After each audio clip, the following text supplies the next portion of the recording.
Уважаемый Владимир, владеющий миром, и Юрий, который Победоносец. который крутит Сладенький. знаниями. Это свет знания. Сладкими Так, знаниями. как сегодняшние вам, какая будет рефлексия по поводу того, что делала Елена Ароновна по поводу рассказа о Бахе, его творчестве? Во-первых, форма ее представления, конечно, это новая форма. То есть она не уговаривала, не... Она, во-первых, пригласила много народа, который с различной точки зрения показал, кто такой Бах.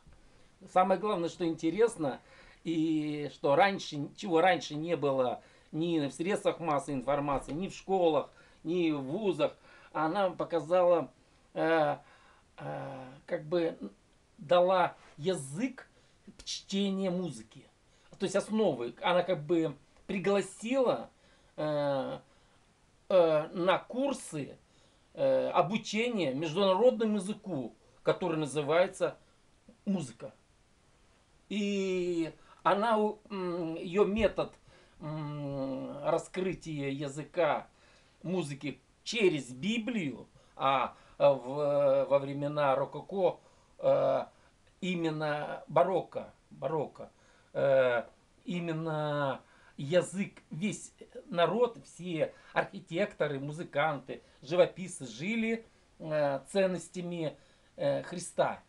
Вот. И это был это и был язык Библии, был как главный язык творения, на котором люди общались, и все друг друга понимали, и мы видим эту красоту. Я не вижу, кто там может, как Бах, сочинять музыку, там, например, или там строить, как эти Кёльнский собор второй. Это невозможно. Это вот нужно заново пережить еще одного Бога какого-то, который нас сподвиг на такие подвиги. Вот. И самое главное, что хотелось бы отметить в этом мероприятии, во-первых, что оно было доступным, бесплатным, активным. Вот. Вообще вот шоу, это отличное шоу. Я получил большое удовольствие. Я даже немножко как бы засыпал, закрытыми глазами, пытался услышать все. И очень было приятно, конечно, очень. И я как бы на интуитивном образе, на интуитивном уровне как-то, наверное, его все-таки полностью понял. Вот. И к удивлению, Юра, что вот закончился этот вечер, та-тара-та-тара-та-тара-та. Это музыка, которую я играл на ксилофоне, когда заканчивал музыкальную школу. Вот, 8 класс, там, я 3 года еще учился. Это такая музыка, и ей закончилось совпадение просто. Меня это удивило, это чудо. Да. Благодарю. Именно, наверное, в то время, во время барокко, что в переводе красота, да, и родилась эта вот фраза «красота спасет мир». Да. Именно тот период барокко, который сегодня она преподнесла, и эта красота того периода, и тех величин, которые тогда рождались для того, чтобы донести и соорудить этот мостик между тем периодом и нашим периодом. Да. Вот сегодня этот мостик работал. И, наверное, многие почувствовали связь этих двух периодов. И мало того, еще связь неба с нами. Потому что сегодня, в этот день, именно, мне кажется, именно этому событию было посвящено преображение природы, которое сегодня родилось. Это необычайное солнце, именно этому, необычайное творение этому природы, событию другого не могло быть. Именно с Сыктывкаром вот возникла вот эта вот ситуация. И это все соединилось вот в этом вот. И Лене, конечно, большое спасибо, слава Богу, безусловно. И мы вчера зажгли елочку. И мы приобщились к этому не случайно, да. И там собрались люди, были сильные потоки, настолько сильные, что он не мог даже бороться, и эти веки там вот Да, да. настолько сильные потоки. Так, а елочку уже поставили? Ну так вот том-то и дело, что мы вчера ее зажгли и со звездочкой, и вы увидите, наверное. Ну, то есть, И это тоже великое событие. Да, Мы да. год назад зажгли только звезду, Да. звезда пленительного счастья. Да. Теперь случилось так, что вот настал Ёлочка. период, когда и елочка. И не случайно мы столько времени, это был тоже урок творчества, когда мы решали, в каком же виде это сделать, этот свет. Да, да, Дочка. да, да, да. И да, именно важно вот это, когда двое или трое собрались во имя истины, Да. и в конце концов истина родилась. И именно родилась, потому что здесь когда-то мы осветили школу познания. Школа познания, здесь она продолжает работать, творить. И сегодня настал период, когда елка загорелась.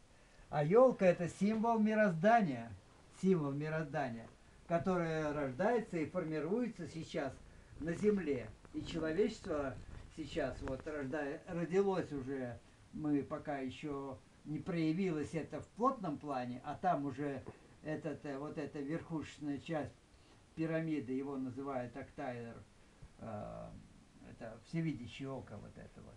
Оно там есть. И вот елка это тоже символизирует процесс, происходящий пока в тонком мире, и рано или поздно он здесь дойдет до нас, эта информация, и проявится здесь.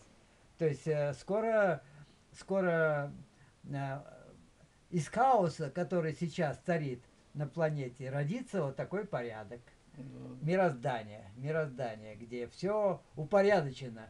Это высший порядок, высшая справедливость, высшая красота и гармония. Да.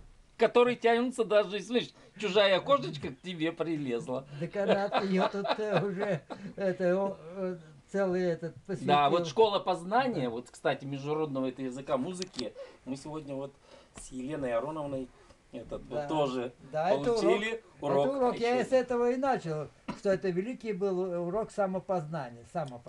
Конечно, вот один из международных языков, мы говорили, это урок жестов, да, слепонемых, глухонемых. Это уроки, которые надо преподавать в школе. И этот язык раскрытый, именно не просто слушать музыку, а раскрывать ее, чтобы она была читабельная. Потом произведения искусства тоже должны быть читабельны, то есть нужно раскрывать символизм, и главное, нужно раскрыть самый главный букварь. Буквально, зная которые буквы, не зная этих букв, трудно понять музыку, трудно понять живопись времен барокко. Это Библия, да. Еще важно то, что вот это сегодняшний урок, он важен для любого человека, любого исповедания, любой религии. Поэтому Согласен. он объединяет все религии. Рано или поздно вот такого плана события, ну, как бы, они дадут такое представление о мироздании, что религии просто сами с собой исчезнут. Да. Потому Всё что правильно. все люди поймут Все истину, как она Конечно. вообще существует. Это просто вот Христос в данной ситуации был как пример для того, чтобы целостную картину дать.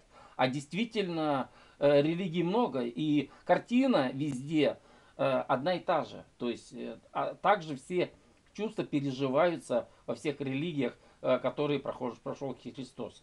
Я в этом уверен, потому что Но и у Иисуса, все едино, все едино. у Иисуса еще есть ник Радомир, а его мать Мария, есть такая версия, что была архангельской девушкой.